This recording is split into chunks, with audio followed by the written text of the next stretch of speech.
नमस्कार। आज बात करेंगे राजस्थान में क्या मुख्यमंत्री अशोक गहलोत और सचिन पायलट के बीच दूरियां कम हो रही है। क्या मुख्यमंत्री अशोक गहलोत सचिन पायलट के फॉर्मूले पर काम कर रहे हैं।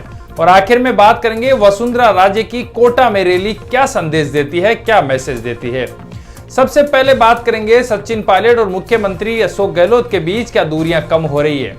यह हम इसलिए कह रहे हैं क्योंकि आज एक बड़ा निर्णय मुख्यमंत्री अशोक गहलोत ने किया है और वो ट्वीट के माध्यम से जानकारी दी है। आज मुख्यमंत्री अशोक गहलोत ने कहा है कि मुख्य सचिव को निर्देशित किया है कि आरपीएससी, डीओपी और अन्य परीक्षाओं में बातचीत करके एक ऐसा मसला और ऐसा सुझाव लिया जाए जिससे कि आने वाले विधानसभा सत्र में एक ऐसा कानून बनाया जाएगा, नकल विरोधी कानून, जिससे उम्र कैद तक की सजा होगी नकल माफियाओं को।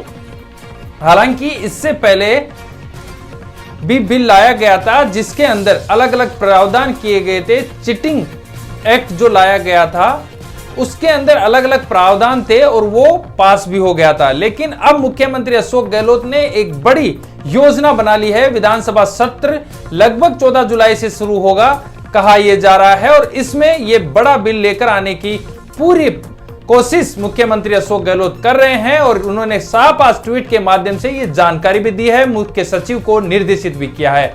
हम बात करेंगे कि राजस्थान में जिस तरीके से पिछले 5 साल में कई परीक्षाएं रद्द हुई और रद्द होने के पीछे का कारण चीटिंग यानी कि पेपर आउट, और इसको लेकर अलग अलग आंदोलन भी हुए। बीजेपी ने भी कांग्रेस को घेरा और तमाम तरीके के बड़े आंदोलन हुए। रीट की परीक्षा सबको याद होगी, जहां पर रीट को लेकर बड़े आंदोलन भाजपा ने भी किए और कांग्रेस सरकार को घेरने का काम किया। यहां तक कि खुद कांग्रेस के सचिन पायलट, पूर्व उप मुख्यमंत्री और प्रदेशाध्यक्ष, ने भी आरपीएससी को भंग करने को लेकर आरपीएससी अजमेर से लेकर जयपुर तक यात्रा की कर 2 अन्य मांगे भी उनकी थी। जिन विद्यार्थियों को पेपर कैंसिल हुए थे, जिन विद्यार्थियों ने परीक्षा दी थी, उनके पैसे लौटाने और वसुंधरा राजे के भ्रष्टाचार के मामलों की जांच करने की भी मांग उठाई थी। लेकिन मुख्य मांग उनकी थी कि आरपीएससी को भंग कर दिया जाए। क्या अब सचिन पायलट की इस मांग के ऊपर धीरे धीरे काम हो रहा है? मुख्यमंत्री अशोक गहलोत ने जिस तरीके से आज जानकारी दी उसके माध्यम से यह लग रहा है कि उनके जो मांग थी सचिन पायलट की उस पर भी काम हो रहा है। लेकिन बहरहाल जो ये कहावत है और चल रहा है, सुर्खियों में सियासी माहौल बन रहा है। लेकिन हम आपको बता दें कि मुख्यमंत्री अशोक गहलोत जो हैं वो खुद ये कह रहे हैं कि इस बार हम किसी को बख्शेंगे नहीं। आपको बता दें कि जो पहले कानून था उनमें अलग अलग प्रावधान थे, नकल करवाने वाले के लिए अलग, नकल करने वाले के लिए अलग, और यदि साबित हो जाता है जुर्म तो उसको 10 लाख से 10 करोड़ तक के जुर्माना था। इसके साथ ही 5 से 10 साल की सजा थी और संपत्ति जब्त, ऐसे कई कानून उसमें नियम बनाए गए थे। लेकिन अब इन नियमों के आगे बियॉन्ड जाकर अब उम्र कैद तक की सजा का प्रावधान बिल में लाया जा सकता है, जो कि अहम कदम होगा और ये मास्टर स्ट्रोक चुनाव से पहले हो सकता है राजस्थान में कांग्रेस के लिए। क्योंकि चीटिंग और इस नकल से पूरे विद्यार्थी, जो जितने भी विद्यार्थी हैं राजस्थान के या बाहर के विद्यार्थी हैं जो परीक्षा देते हैं, उनके कई सपने चकनाचूर हो जाते हैं। वो परीक्षा देने के लिए आते हैं, परीक्षा देते हैं, कड़ी मेहनत करते हैं, लेकिन उनके जगह पर जो लोग रसूख वाले होते हैं, पैसे वाले होते हैं, वो पैसे में पेपर खरीद कर उनकी जगह बैठ जाते हैं और जो मेहनत करते हैं उनकी मेहनत धरी की दर्री रह जाती है। ऐसे में अब जो मेहनती लड़के होंगे उनको भी अब उनका फल मिलेगा और उनके साथ धोखा नहीं होगा। यही कांग्रेस सरकार में मुख्यमंत्री अशोक गहलोत कहते हुए नजर आ रहे हैं। उनका कहना है कि इस बार राजस्थान में किसी तरीके की कोई ढिलाई नहीं बरती जाएगी और अब इस नियम के जो प्रावधान जो विधानसभा के माध्यम से जो एक्ट लाने की कोशिश है, एक्ट लाया जा रहा है, उसके बाद में बेरोजगार और संघ के जो अध्यक्ष हैं या बेरोजगार छात्र हैं वो भी इस कानून का स्वागत करते हुए नजर आ रहे हैं।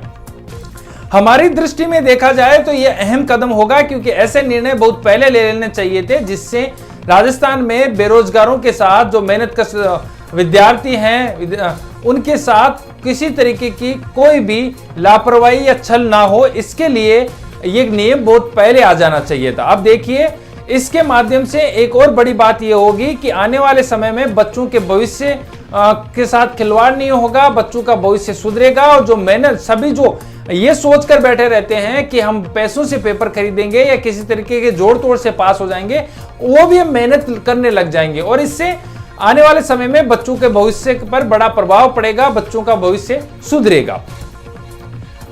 सचिन पायलट और मुख्यमंत्री अशोक गहलोत के बीच दूरियां कम होगी, यह तो आने वाला समय बताएगा, लेकिन फिलहाल के दृश्य से यही लग रहा है, जिस तरीके से बैठकों का दौर दिल्ली में और जयपुर में जारी है, उससे धीरे धीरे ये लग रहा है कि एक मंच पर आएंगे और एक साथ मिलकर चुनाव लड़ेंगे। मुख्यमंत्री अशोक गहलोत ने भी बहुत बातें कही है, सचिन पायलट भी बहुत बातें कर रहे हैं, लेकिन आलाकमान नहीं चाहेगा कि किसी भी तरीके का कोई रिस्क मोड़ राजस्थान में लिया जाए और राजस्थान के जो चुनाव है उससे पहले किसी तरीके का बड़ा फेरबदल किया जाए। तो इसको लेकर राजस्थान विधानसभा के चुनाव में जाएगी और क्या होगा ये आने वाला समय बताएगा, क्योंकि मुख्यमंत्री अशोक गहलोत लगातार रिपीट करवाने की बात कर रहे हैं। ये एक्ट जब लाया जा रहा है तो ऐसे में बेरोजगार भी इसका स्वागत कर रहे हैं, अन्य लोग भी स्वागत कर रहे हैं और ये मास्टर स्ट्रोक भी बताया जा रहा है। दूसरी तरफ बात करें भाजपा की, तो भाजपा में वसुंधरा राजे अब सक्रिय हो गई है। जब से अमित शाह ने वसुंधरा राजे की सराहना की है, वसुंधरा राजे के लिए जब भाषण दिया जा रहा था, उनका नाम लिया जा रहा था अमित शाह का, तो उन्होंने पहले वसुंधरा राजे की भाषण करवाने के लिए जब कहा, तब से लग रहा है कि वसुंधरा राजे को फ्रंट फुट पर लाने की कोशिश की जा रही है। और वसुंधरा राजे जो पिछले 3-4 साल से किसी भी कार्यक्रम में नहीं दिखाई देती थी, किसी भी प्रोग्राम में, जो महत्वपूर्ण प्रोग्राम उनमें नहीं दिखाई देती, अब धीरे धीरे वो फ्रंट फुट पर आ रहे हैं, लगातार रैलियां और सभाएं भी कर रहे हैं। आपने कोटा में जिस तरीके से देखा होगा कि लाखों की तादाद में वहां पर लोग पहुंचे, और वसुंधरा राजे के लिए इतने लोग पहुंचना ये बड़ी बात नहीं है, लेकिन ऐसे समय में जब वो पार्टी से दूरी बनाए हुए थी और ऐसे समय में अब जब चुनाव नजदीक है तो ये महत्वपूर्ण हो जाता है कि इस तरीके के से लोग उनके लिए जुटना आगामी बड़ा संदेश है। क्योंकि अब देखिए आने वाले समय बहुत नजदीक है, हालांकि ऐसे में भाजपा ने भी अभी कोई मुख्यमंत्री चेहरा घोषित नहीं किया है, ना ही चेहरे का नाम लिया जा रहा है। उनके द्वारा यही कहा जा रहा है कि प्रधानमंत्री नरेंद्र मोदी से बड़ा चेहरा हमारे कौन होगा भाजपा के अंदर, तो प्रधानमंत्री नरेंद्र मोदी के चेहरे पर वो चुनाव लड़ना चाहते हैं। लेकिन अब जैसे जैसे वसुंधरा राजे सक्रिय हुई है, लग रहा है कि वसुंधरा राजे एक बड़ा अहम रोल और अहम किरदार निभाने वाले हैं इस चुनाव में। वसुंधरा राजे की भूमिका महत्वपूर्ण इसलिए भी हो जाती है क्योंकि दूसरी तरफ जादूगर मुख्यमंत्री अशोक गहलोत हैं, तो उनके सामने टक्कर देने के लिए भाजपा में छोटा मोटा चेहरा टिक नहीं पाएगा। ऐसे में अब मुख्यमंत्री यानी कि पूर्व मुख्यमंत्री वसुंधरा राजे को कमान संभालनी होगी, और यह साफ संदेश अमित शाह ने भी दे दिया था राजस्थान के दौरे पर। तो अब कोटा में जो भीड़ आपने देखी, जो लोग उनके लिए पहुंचे, जो प्यार उनके लिए देखा, वो देखने लायक था। और ऐसे में अब साफ संदेश से मैसेज ये मिल रहा है कि वसुंधरा राजे जरूर राजस्थान के इन 2023 के चुनाव में महत्वपूर्ण भूमिका निभाने जा रही है। खैर, आज इन्हीं 2 टॉपिक पर हम बात करने के लिए आए थे। पहला बड़ा टॉपिक था कि उम्र कैद की सजा के लिए नकल माफिया जो हैं उनके लिए उम्र कैद की सजा के लिए विधानसभा में बिल लाया जा रहा है। मुख्यमंत्री अशोक गहलोत का मास्टर स्ट्रोक होगा। दूसरा, वसुंधरा राजे के लिए जुटने वाली भीड़ क्या सियासी संदेश देती है। इन दोनों टॉपिक पे हमने बात की। अगले कार्यक्रम में फिर हाजिर होंगे, तब तक के लिए जय हिंद जय भारत। हमारा चैनल आप फेसबुक पे देख रहे हैं तो फॉलो करें, यूट्यूब पे देख रहे हैं तो सब्सक्राइब और शेयर करना बिल्कुल ना भूलें।